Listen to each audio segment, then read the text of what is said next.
TV. President Uhuru Kenyatta has nominated Philip Kinusu to be the new chairperson of the Ethics and Anti-Corruption Commission. He's nominated Dabar Abdi Maalim, Paul Mwaniki Gachoka, Sophia Lepuchirit, and Rose Mghoi Mtambo Macharia as members of the commission, which has operated without commissioners for months. The names of the nominees have been forwarded to the National Assembly for consideration. The nominations come following a call to all arms of government and the private sector to join hands in fighting corruption, which is becoming endemic in his government. The head of state was speaking at a press briefing in State House, where he was accompanied by private sector representatives, the Judiciary and Parliament. Director of Public Prosecutions, Kinusu, has directed that Gatondo South Member of Parliament, Moses Kuria, be charged for inciting his constituents to cut those opposed to the NYS projects with pangas. A statement from his office says he has found that there is sufficient evidence to sustain the charge of the recommendation of the National Cohesion and Integration Commission. Tobiko has directed that Kuria's prosecution commence immediately for statements he's been accused of making following the destruction of NYS projects in Kibera in June. Former Finance Minister David Mwaria has been given 24 hours to appear in court over the Anglo leasing scandal or face arrest. The ultimatum was issued on Monday morning by Senior Principal Magistrate Felix Kombo, who will issue a warrant of arrest if the accused failed to be in court within the specified time. Mwaria was expected to appear in court on Monday but failed to show up with his lawyer Abbas Esmail, saying he was admitted to the hospital at the weekend. The magistrate, however, says Mwaria has held the trial far too long by failing to appear in court since March.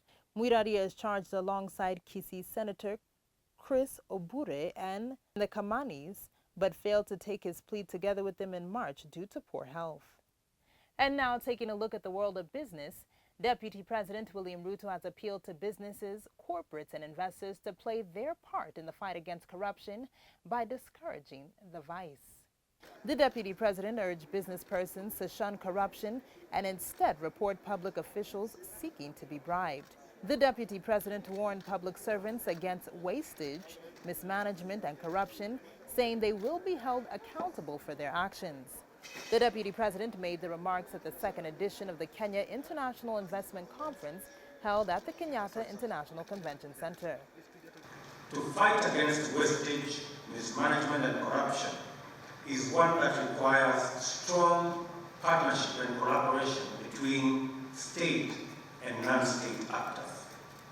We will hold every public official to account on matters relating to proper and prudent use of public resources, and we are putting on notice all officers that they will be held personally responsible for any misuse or theft or misappropriation of public funds. And finally, taking a look at the world of sports, Athletics Kenya RIADHA House headquarters was under siege on Monday by a group aligned to the Professional Athletics Association of Kenya. Secretariat staff was ordered out of the building shortly after 8 a.m. with the protesters, who numbered around 50, commanding the gate, declaring that they had taken over running the federation. Led by PAAK Secretary General Julius Degwa, they vowed not to leave the premises until President Isaiah Kiplagat and his Vice President David Okeo leave office. And that's a wrap-up of the day's top stories. I've been your host, Angela Mghoi. For more on these and other stories, make sure you like and subscribe on our YouTube channel at Capital FM Kenya.